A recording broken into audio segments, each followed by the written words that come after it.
Ya, sejumlah saksi saat insiden naas di Cibubur terjadi menduga lampu lalu lintas di lokasi kejadian sudah menunjukkan warna merah sehingga sejumlah kendaraan saat itu dalam posisi berhenti.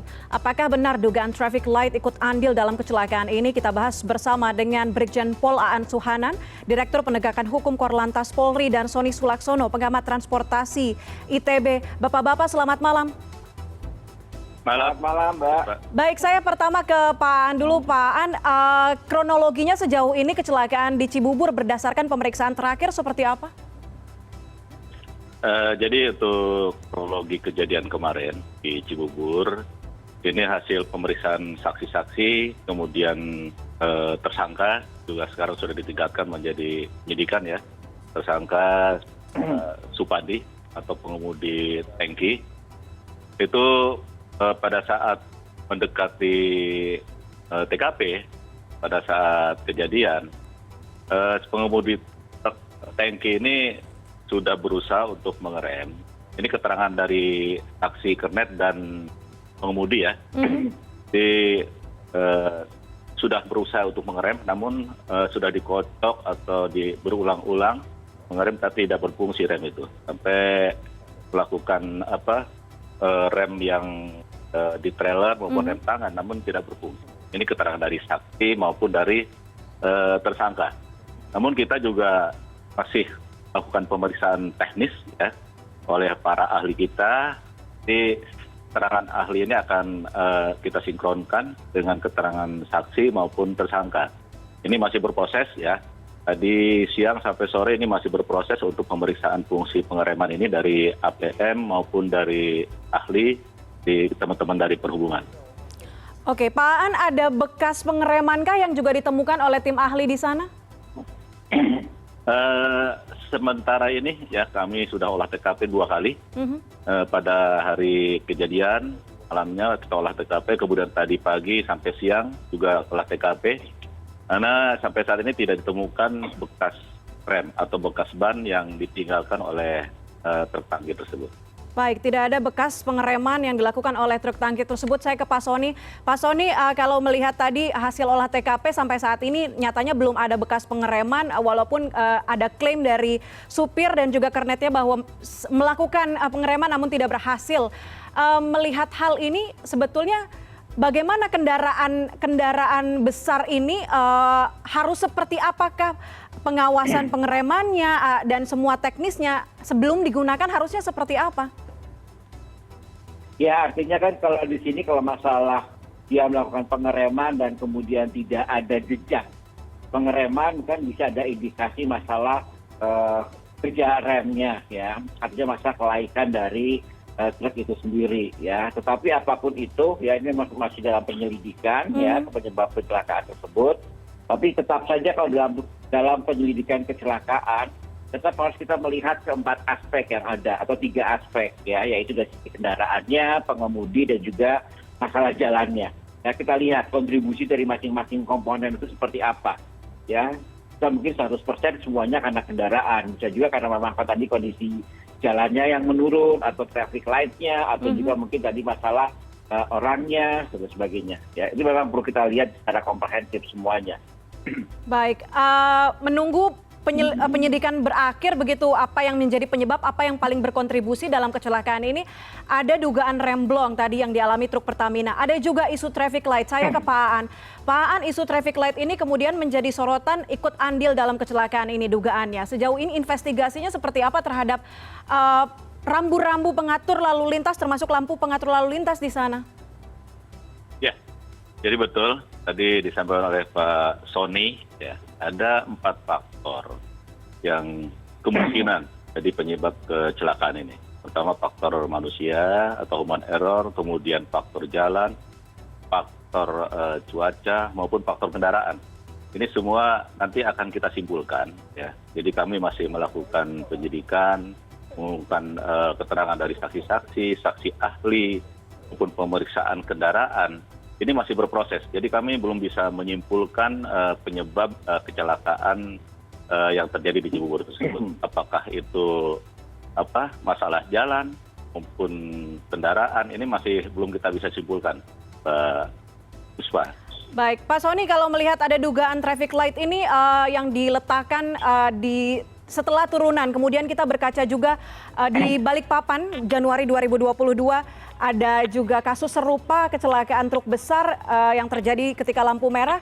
Apakah tepat menaruh traffic light setelah jalan menurun untuk kendaraan-kendaraan spesifik kendaraan besar? Ya, jadi sebenarnya gini ya, kenapa jadi traffic light yang disalahkan? Ya, karena seperti kejadian di Balikpapan, kalau seandainya kendaraan-kendaraan itu tidak berhenti, pada saat ada truk yang remblong, itu korbannya tidak akan banyak.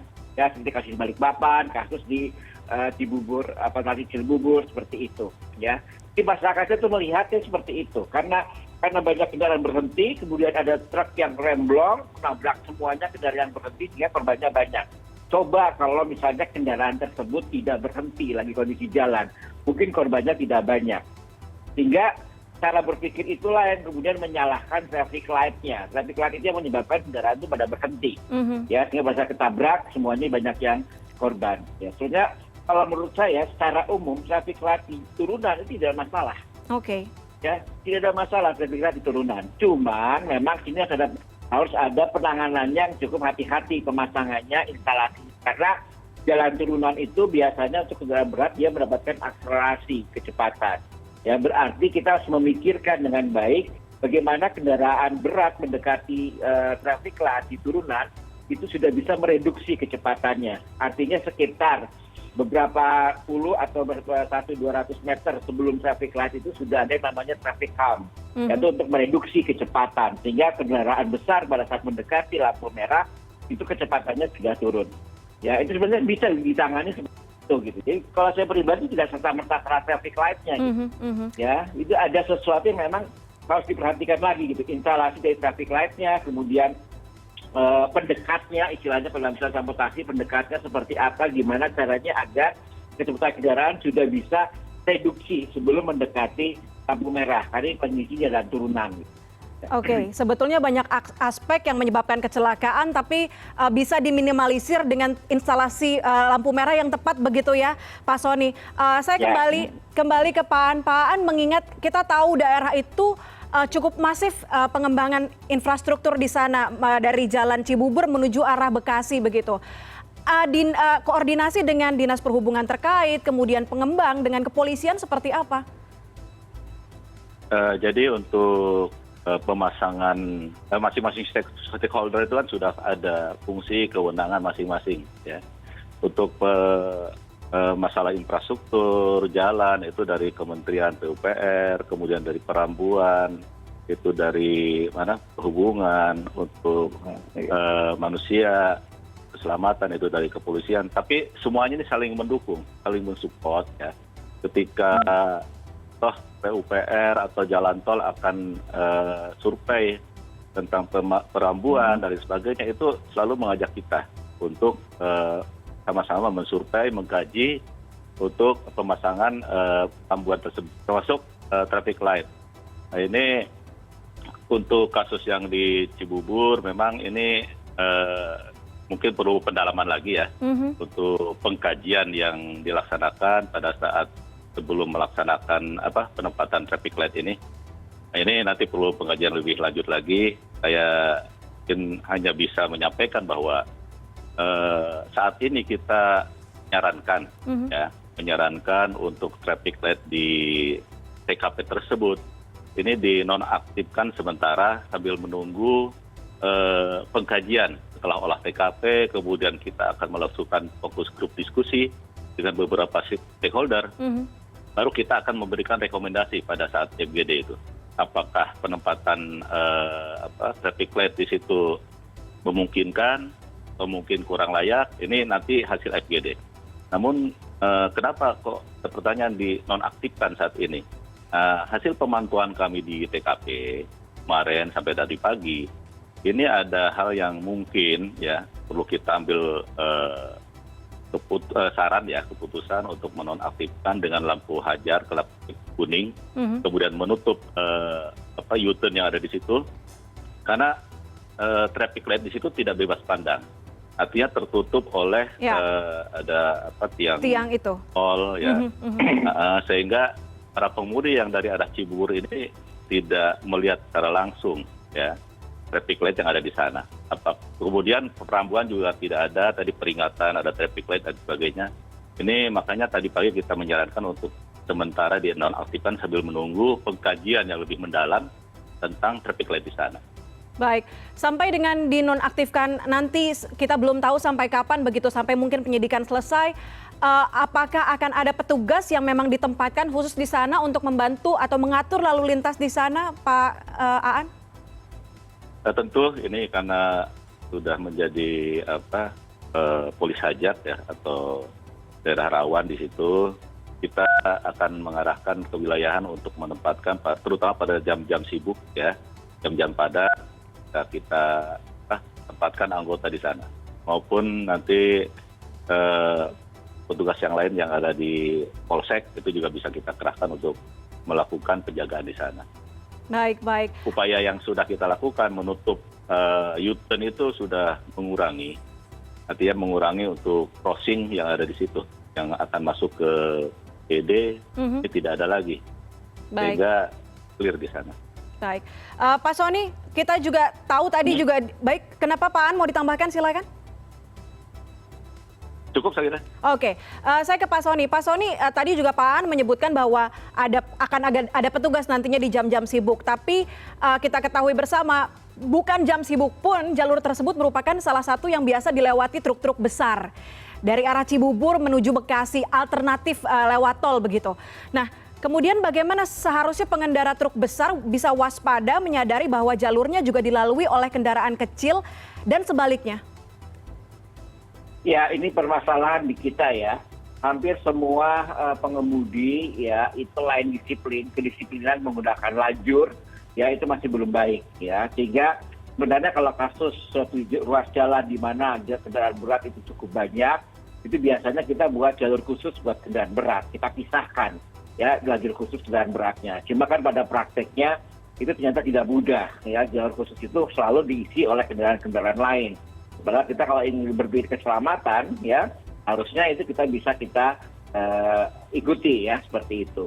Kemudian juga tadi kalau yang namanya jalan turunan dimanapun juga itu pasti ada hazard, ada potensi terjadi kecelakaan, apalagi kalau di situ banyak kendaraan berat. Berarti di situ harus ada pemikiran manajemen lalu lintasnya seperti apa ya, terutama untuk bagaimana mereduksi ya kecepatan kendaraan berat yang lewat di jalur tersebut. Itu juga harus jadi pemikiran gitu ya. Yang lain lagi yang lebih penting adalah tentang kendaraan berat itu sendiri ya. Diharapkan semua kendaraan berat yang beroperasi di Indonesia adalah kendaraan berat yang memang layak jalan. Ya, kalau tadi kejadiannya itu remnya blong atau gagal, itu saja dua kemungkinan. Karena memang remnya rusak atau pengemudinya salah melakukan pengereman gitu ya. Karena ada teknik pengereman tertentu yang justru menyebabkan rem tidak bisa berfungsi dengan baik gitu. Ya hal-hal tersebut sebenarnya harus kita benahi gitu ya. Mudah-mudahan kejadiannya jadi pelajaran agar bisa dibenahi terus ya. Hal tersebut. Ya. Kita harapkan ini juga menjadi evaluasi besar untuk seluruh stakeholder begitu ya, bagaimana mengatur atau manajemen lalu lintas di lapangan agar tidak terjadi lagi kejadian atau kecelakaan seperti ini. Bapak-bapak, terima kasih banyak atas informasinya. Brigjen Pol Aan Suhanan, Dirgakum Korlantas Polri, dan juga Bapak Sony Sulaksono, pengamat transportasi ITB. Terima kasih telah bergabung bersama kami. Selamat malam. Salam sehat. Selamat malam ya. Selamat malam semuanya.